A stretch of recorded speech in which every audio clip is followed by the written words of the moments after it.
Let's begin straight away. We're talking about collaboration today, and we're talking about the idea that we are all stronger together, okay?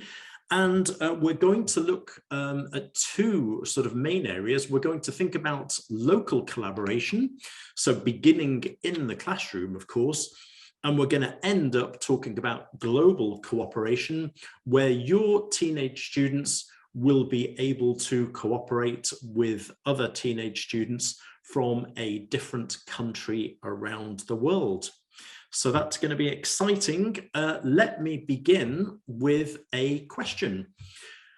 Collaborative learning is not something new, but why do you think that it is maybe a hot topic today? Okay, the first book that I ever wrote is this book here, and I began writing it in 1992, 30 years ago. And the title was, you can see, Teamwork, which is all about collaboration.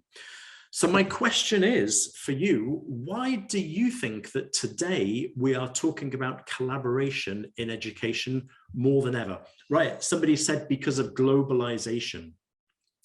Amel has said because it fosters communication, and I think communication and collaboration go very much hand in hand. And I think that's why English is perfect for collaboration, because it's all about communicating in a new language. Miriam says teenagers want to work with their friends, they want to work in small groups, and that is very true. Small group work, pair work, really, really important. Somebody said their collaboration leads to performance. Somebody's mentioned because of changes. Right, that's interesting, because of changes. Now that's interesting, because teenagers have to work together after graduation. And Michael, that is a very good point. We're more connected than any time in history, and I definitely agree with you. What I want to do in approximately the first 20 minutes of this session is to discuss some of those things that you've mentioned, to explain why I think today we are so determined to help our students to collaborate with one another. And then in the second part of the session, I want to look at practical ways that we can help our students to work better with their peers in the classroom, and, as I said, with peers around the world globally. So some of these things, many of these things you have just talked about, and I'm going to explain my point of view. I think collaboration in education is so important because I think there is an urgent need to focus on student well-being. We're talking a lot about social and emotional intelligence at the moment. I think after 2 years of pandemic, where our students have been working in difficult situations, often slightly more isolated, working online, I think there's a real need to help students to socialize and to work with one another and to show togetherness and solidarity. Now, the examples that I'm going to show you today are basically from my latest course, Gateway to the World, the new edition of Gateway. And this is just an example of something you can do in the classroom. Think about friendship, empathy, a really important word, I think, today, so that students are understanding one another, helping each other to feel better because they are not alone. And you can see that the lesson aim is to stress the importance of not letting people feel left out. There's advice there about dealing with loneliness, how you can make friends more easily.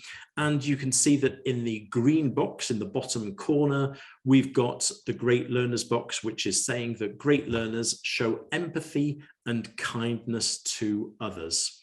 And I think that this is the first step towards collaboration, is getting students to understand one another, to help one another, and, as it says there, not letting anybody feel left out.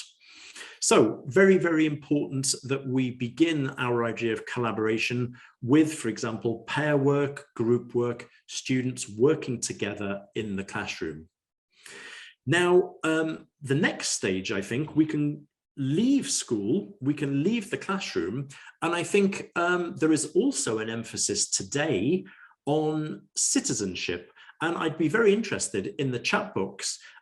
Where I teach in Spain, there is actually a school subject which is about citizenship. It's explaining how we should collaborate together in society. Can you just put yes or no in the chat box if in your country there is a similar subject, which is to, right, educación civica in Italy, right? That's interesting. We call it ciudadanía. A lot of people are saying yes, educación cívica. Right, no, sadly, right. So I think this is interesting. Many secondary students around the world, I think we can see from the chat box, many students are looking at this idea of working together in society. Now, you know, maybe this is a reflection that today we need to help our students. We need to set a good example and get them working together for the local community. I've got a question for you here. Have you ever thought of taking up plogging? Okay, plogging with a P. You can either tell me yes, no, or you have no idea what I'm talking about. So what is it? Yes, no, or no idea? Okay, no idea, no idea, no idea. Okay, a lot of people with no idea. Plogging, no idea. Okay, that's interesting. Right, I'm going to explain plogging then, and you can tell me if you have thoughts, if you're going to think about taking it up. If you look at the photograph, you're immediately going to get some idea, I think, of plogging. Plogging is a word, a new word, which comes from a mixture of two words, jogging and a Swedish word, which means picking up and jogging. So plogging is basically yes, exactly, Juan Lopez, a combination of jogging and picking up, plocka up. Now you can see from the photograph, the idea is very simple. You go for your run, you go for your jog or your walk, and you take a bag and you pick up rubbish. And of course, what you're doing is a small but significant act, which is good for your local community, your local neighborhood. So this is just a nice idea. It's a simple way of taking an action which I think is all to do with solidarity and helping your immediate environment. So I think, again, there is this idea today that we need to think about others. We need to think about our colleagues, our classmates, and I'm just laughing at Daphne Green, who said she would do walking, not jogging. Right. Well, me too. Me too. I'm with you, Daphne. So this is an idea, yes, exactly as Amel says, a sense of belonging to a community. So collaboration is in the classroom. Collaboration is also in our local environment. And I would say that also collaboration is in the news at the moment. We need collaboration on a global level. Now, I'm sure that many of you have been reading a lot about the Sustainable Development Goals. So these are the 17 goals to transform our world. They include things like urgent climate action, looking at poverty, ending poverty in the world, looking at gender equality. So there are 17 very ambitious goals to change the world and improve the world. The only thing, the last one, the 17th goal, is talking about partnership. And I think this is really interesting. This is from the World Economic Forum website. And it says why collaboration will be key to achieving the Sustainable Development Goals. And I think that this is a key point. We cannot achieve these goals unless people work together. Now, this article is an interesting article. I suggest you go away and look at it.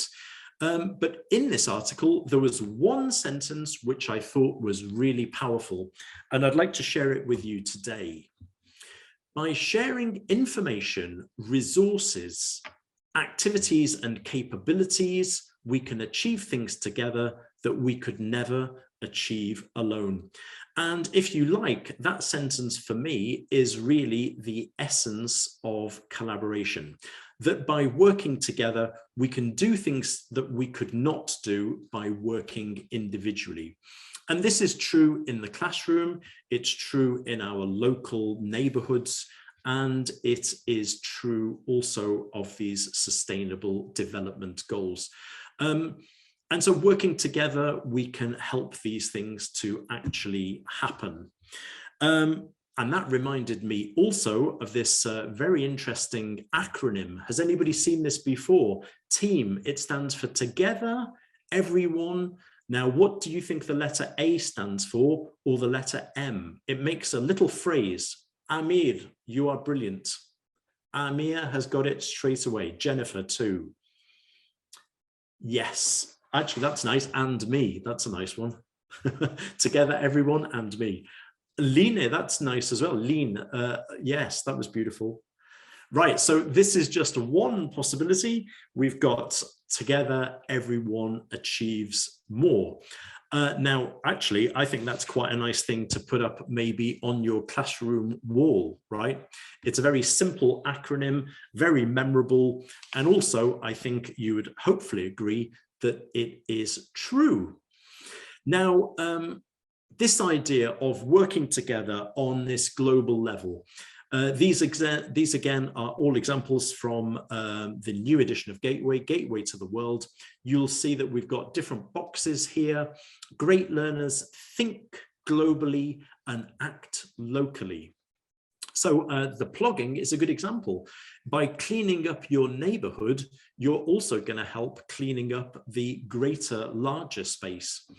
We've got great learners are active global citizens. And the question there, it says, with problems like food waste, why is it so important to think of ourselves as all citizens of just one global community? And I think somebody said in the chat box at the beginning of this session, this idea that the world is smaller now than it ever has been before. And we are all part of the same planet, and our fate, if you like, is all the same. We've got the last box there. Great learners show solidarity and show solidarity with others. And so it's thinking about why is it so important to show solidarity with others. So we're talking about collaboration on all sorts of levels. This is a mixture, Julia. These are some from B1, some from B1 plus, and some from B2. Okay. So collaborating on this level. Now let's go back again to the classroom. And I think another reason why we are so interested in collaborative learning is because collaboration can lead to or can aid creative thinking. Now, have a look at this. This is from, again, from Gateway to the World, and it's looking at a thinking routine. This is based on an idea from Harvard, the Harvard Graduate School of Education. And it's simply a way of encouraging students to share ideas.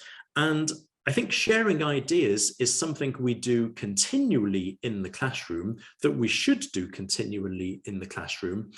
And the idea is simply sharing opinions. Very simple procedure. If you look, imagine we are discussing any topic that you like in the classroom. Stage one is sharing. Okay, so the first person explains their opinion to the rest of the group. And number two, which sounds very easy, but is not always easy, the rest of the group has to listen and wait in silence without interrupting. And as Daphne has just said, this is all about active listening. And I'm going to come back to active listening in a second. So one person is sharing ideas, the others are waiting and listening and thinking. Each person has a turn, and at the end, what we've got is, because of active listening, we've got 3 or 4 people giving lots of different ideas, very rich in creative thinking, and the students can work together with these ideas. Right, Susanna, yes, like a TED Talk. Yes, I think there is a TED Talk on something similar, on these thinking routines.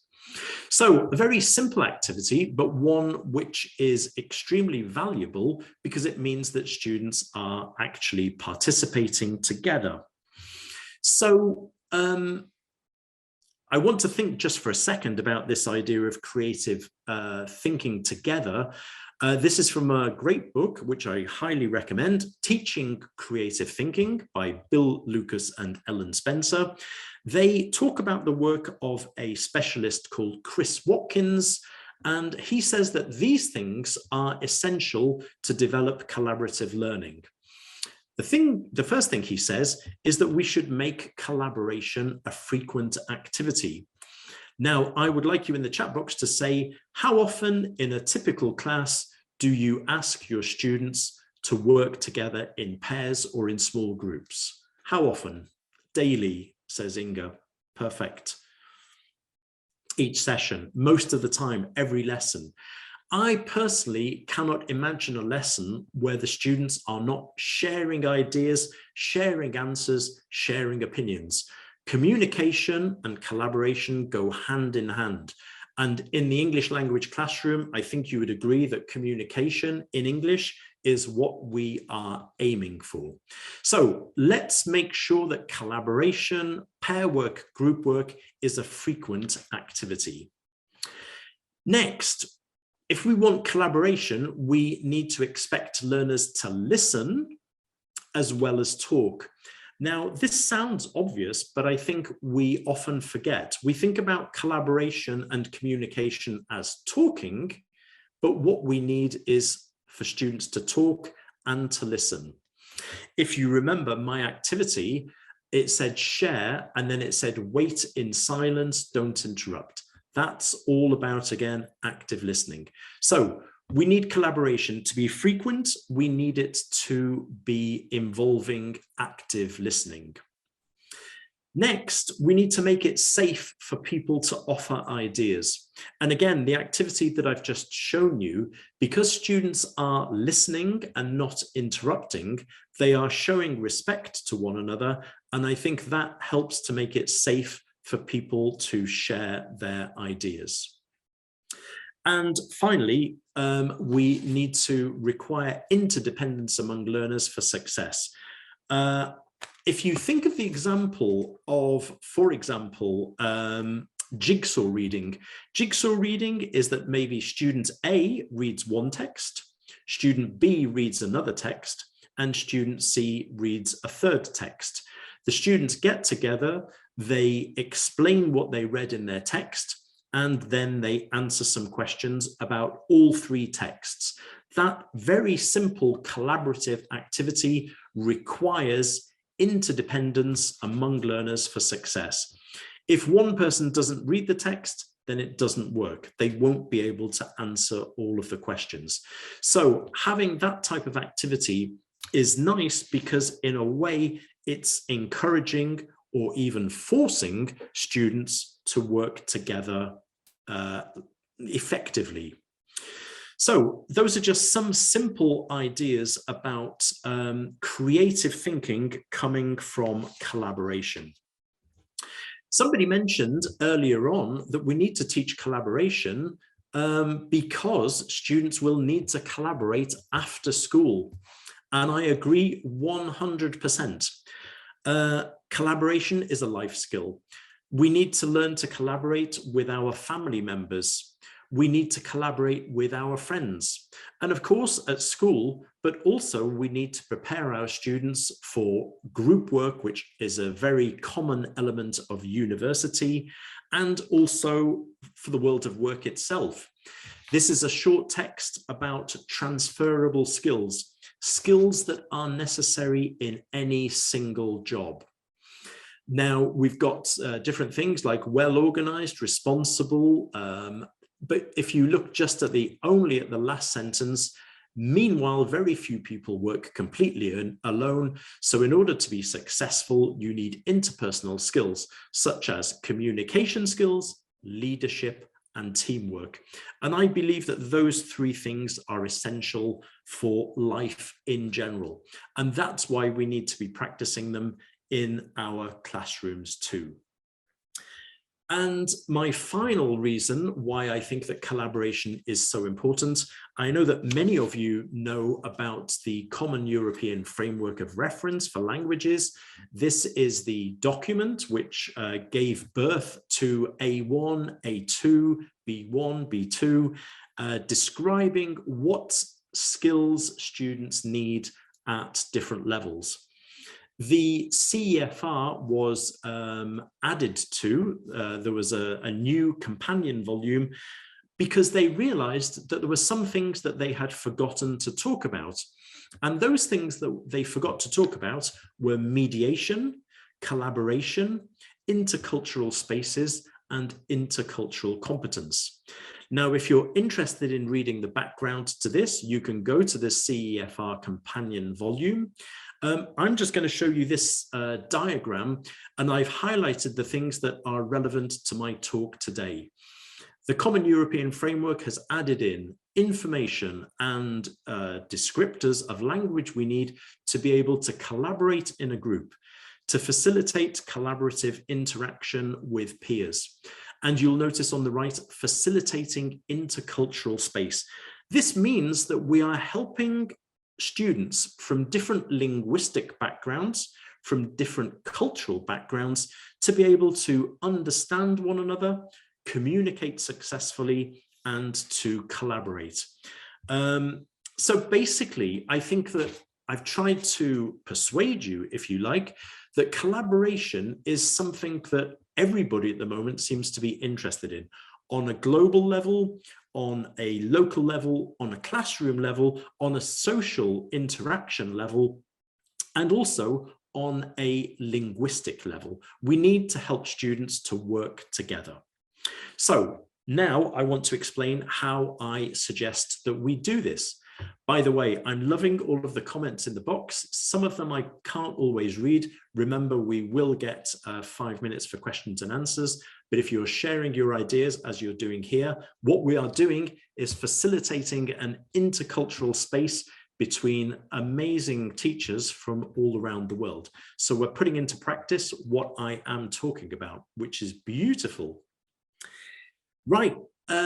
How are we going to encourage student collaboration locally and globally? Well, it's obvious that the first thing we need to do is to produce a meaningful context. If you imagine a classroom where the teacher is giving a lecture explaining the present perfect, and our students are simply listening in silence to our explanation, this is not really a good context for collaboration. Our students are not working together. If we give a simple explanation and get our students to work together to check that they've understood, we have a context for collaboration. But I think that maybe the most powerful context for collaborative work, and you can tell me if you agree with me, I think project work is an incredibly meaningful context for collaboration. When we work together on a project, our students are bringing different skills. They're bringing different linguistic skills. Maybe some are better at speaking, some are better at reading, some are better at writing. But apart from that, some students may be particularly good at producing artwork for our project. Some of them might be very good and very interested in the research.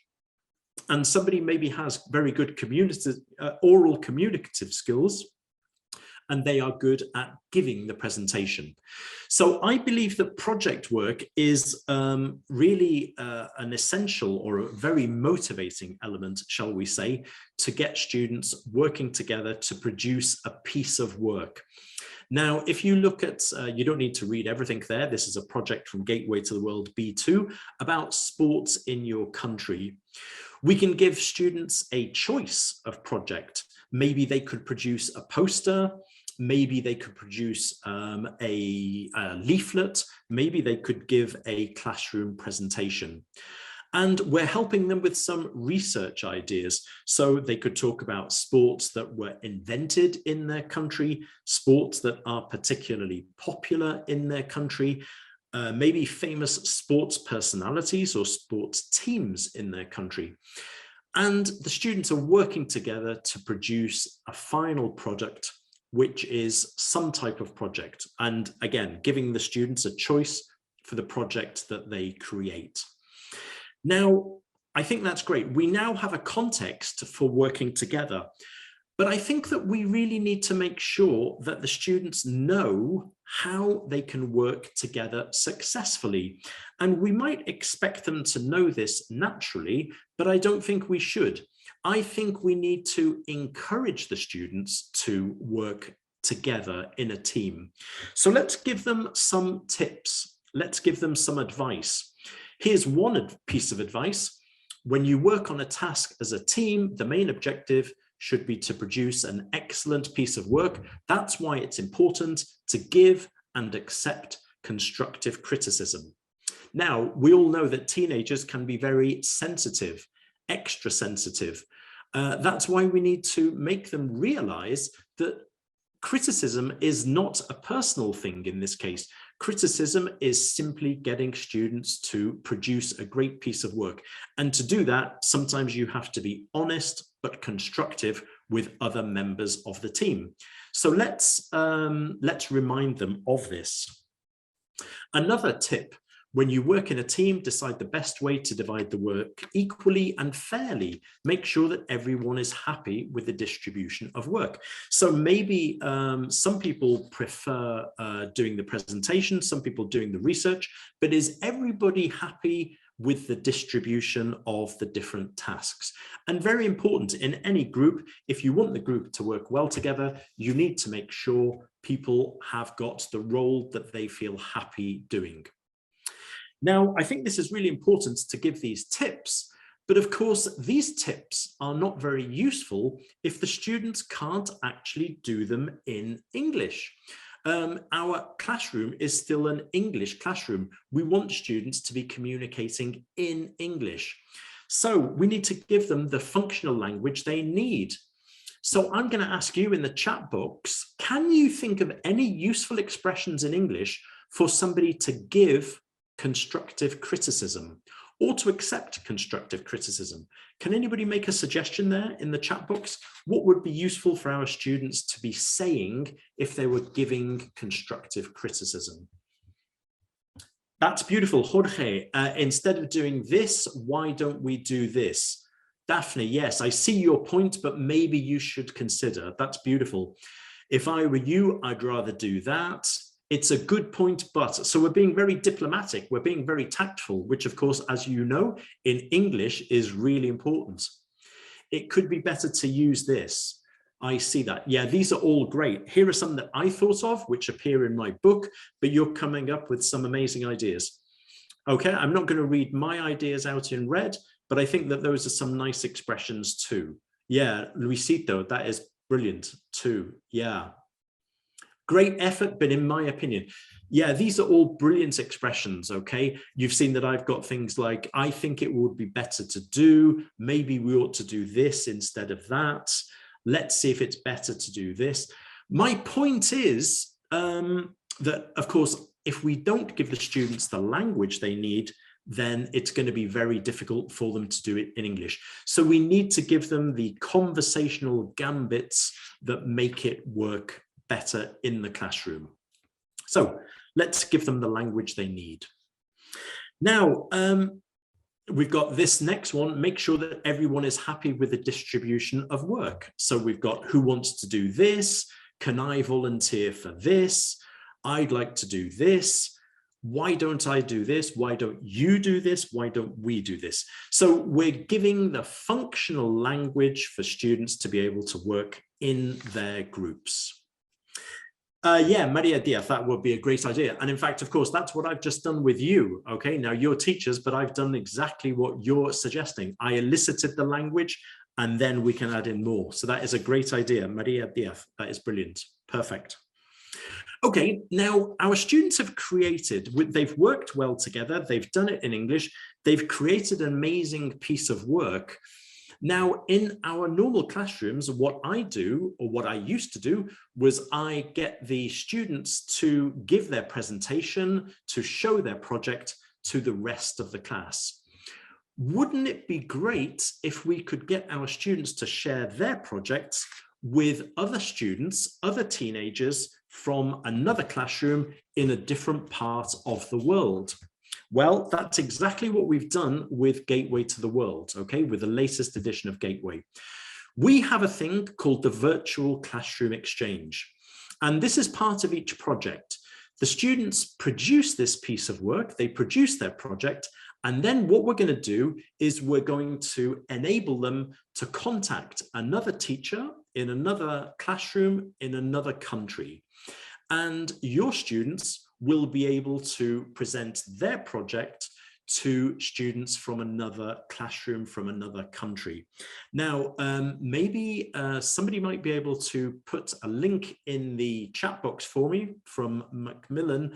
You can see though, basically, if you Google Macmillan Education Virtual Classroom Exchange, you will find a page where it's incredibly simple for you to register your class, to contact a teacher who is exactly the same as you, one of your colleagues right now in the chat box, and we will link you with another school in a different country so that your students can then present their project to students from another country. And this is just a great way of creating this intercultural space that I talked about before. And we can get students thinking about intercultural issues. We can get students to think about how they are similar, how they are different to teenage students in a completely different country. And of course, English is the only language that they can use to be able to do this. And of course, this becomes really powerful. Sorry, I'm going to jump this. This becomes really powerful because English is now a life skill. English is not just a school subject, it's a language that is helping them to communicate with teenage students elsewhere in the world. So we really are promoting collaboration on a really wide scale. Teenagers collaborating with teenagers in different countries. And what we're talking about in terms of global citizenship, we're actually showing that English can bring people around the world together. And I actually do have a quotation. This is from a teenage student who was doing this virtual classroom exchange. And he actually says that, he says, thank you, because he has learned, or they have learned, the power of language is one of the strongest qualities an individual can have in order to communicate and bond with foreigners. Isn't that powerful? That's really powerful. Our students are working together. They're finding out about life in a different country. They're comparing, for example, sport in Ukraine with sport in Mexico, Italy, and we've got this amazing English as a bonding language. Okay, I'm coming to the end of my talk. We're going to do a little quiz for you, okay? This is always something I enjoy. You're going to have to go fast in the chat box. We've got lots of sayings in English which stress the importance of collaboration. I want to see how fast you can reply to my proverb or quotation or saying. What word is missing here? Do you know? Many hands make. Amir was the first one there. Daphne, Fatima, that's right, Julia. Many hands make light work. A nice quotation. All of these quotations would be great on your classroom wall. Remember that you're getting a PDF of this talk in your virtual goodie bag sometime after the session. 2 are better than 1. Yes, heads is exactly the correct answer. You're very fast. 2 heads are better than 1. Another one, this is a nice one. Shared is a halved.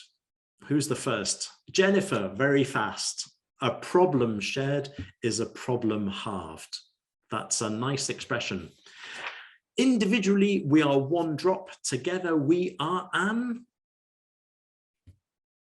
ocean is correct. That was so fast that I couldn't see who it was, but you're very good. That's a nice expression, isn't it? That's a nice quotation. Together we are an ocean. And my last quotation, if you want to go fast, go alone. If you want to go far, go. Amid was fast again. If you want to go far, go together. Again, that is a beautiful African proverb. Okay, so a nice way of thinking about collaboration, I think. Okay, I finished. And Teresa, I think we've got time maybe for a few questions, right? Yes, we do indeed, Dave. Two of the questions that I noted down, you may have already answered. Luisito said, how do we collaborate when we're teaching from home? And Daphne asked, Daphne, how do you suggest fostering collaboration in the teaching community? And I think yeah, very good questions. Yeah, the virtual classroom exchange, would that be able to answer both those questions? Yeah, I mean, I was watching a session very recently which was talking about collaboration online. Of course, really, the technology that we have, it might not be as good as being in the classroom, but it does allow students to collaborate and work together. So even if you're just using WhatsApp or if you're using email, you can get your students to work together on a common task, whether it's a project or something smaller. So I think that, you know, we can use things like Google Docs, we can use Padlet, there is technology out there, I think, which allows students to work together. And, you know, even the thing that all teachers love, I think, is breakout rooms. So, you know, there are ways that we can help students to work together. It's not as nice, maybe, as being together in a physical classroom, but at least we have possibilities that certainly 10 years ago we probably didn't have or didn't know about. So I think we can do it. Yeah. Talking about teacher collaboration, then, you know, this is what we're doing right now, isn't it? I mean, you know, the chat box is one of the best collaborative tools that has ever been invented. I noticed, and I couldn't read them all, but I could see teachers just spontaneously suggesting other ideas, other activities. You know, so webinars, a festival like this festival, it's all about teacher collaboration. So, you know, there are ways. By the way, you can see the Facebook page there. That's another way to collaborate. You can join me on the Teach with Dave Facebook page, and we share ideas, we share activities, we share videos, we share news. So, you know, again, I think the same as for students, technology can help us to collaborate, even though right now there are people who are just so far away in the world, and here we are all sharing a common space. So that's brilliant. Yeah, yes, indeed. And there's just another question. Fernando says, what are some elements which can hinder collaboration, and what should we be careful with? Yeah, well, somebody asked this morning, of course, what do you do when a student refuses to collaborate? Teaching is all about human beings, isn't it? You know, even if we're using technology, it's about communicating with other human beings. In the ideal world, we would all be nice people who worked well together, but I think we know as adults that's not always the case. I think if you've got, for example, a student who's not collaborating with the group, there could be different reasons for that. Somebody's just mentioned introverts. Now, you know, I talked about this recently with social and emotional learning. You know, if a student is very introverted, you know, we can only encourage them and be nice to them and try and build their confidence. We can't force them to, you know, to collaborate. We encourage them, we explain why it's important, and we create a trusting atmosphere. But you can't force somebody to collaborate. So I think it's all a question of each person. Maybe somebody is not collaborating because they feel bad about their level of English. So we need to maybe aid their self-esteem in terms of ability. Let's make them feel better about their level of English. Maybe some people need us to teach some of that functional language. Maybe that's the problem. So I think the key is, why are people not collaborating? Maybe they're shy, maybe they're being rebellious teenagers and simply refusing to do what you want them to do. Again, I think with those rebellious teenagers, having that platform where students can actually communicate with teenagers from other countries is a way of, bridging that gap so that students can actually feel like they want to work together. Because at the end of the day, I think students are curious and they want to, have that communication if they can.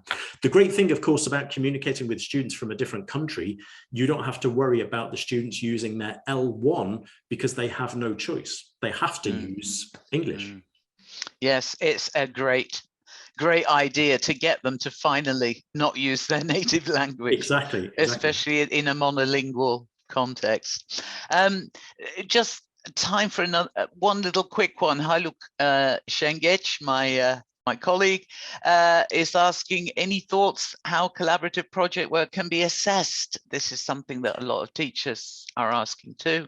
That is a very good question. I think, for example, with a project, I think it's quite easy because there is a finished product there. You can see the product, whether it's a presentation or whether it's a poster. So there is something to evaluate. Somebody raised the question this morning, should a collaborative task be the basis for evaluation, formal evaluation? Personally, I'm not very keen on that because I think that it does raise problems. What happens if somebody was a very passive member of the group, but the group still created a great piece of work? So I tend to use group work. I might give them an informal mark, but I wouldn't use it as part of formal evaluation because it raises questions of fairness, I think. However, I think if we do it in formal evaluation and we stress the positive, in other words, if we reward the students who have produced this great piece of work, we need to give them as an example to the rest of the class that they could do this task because they did help each other, because they were good to each other. So in other words, I would use it as informal evaluation. I wouldn't particularly use it as formal evaluation because I think there are questions there.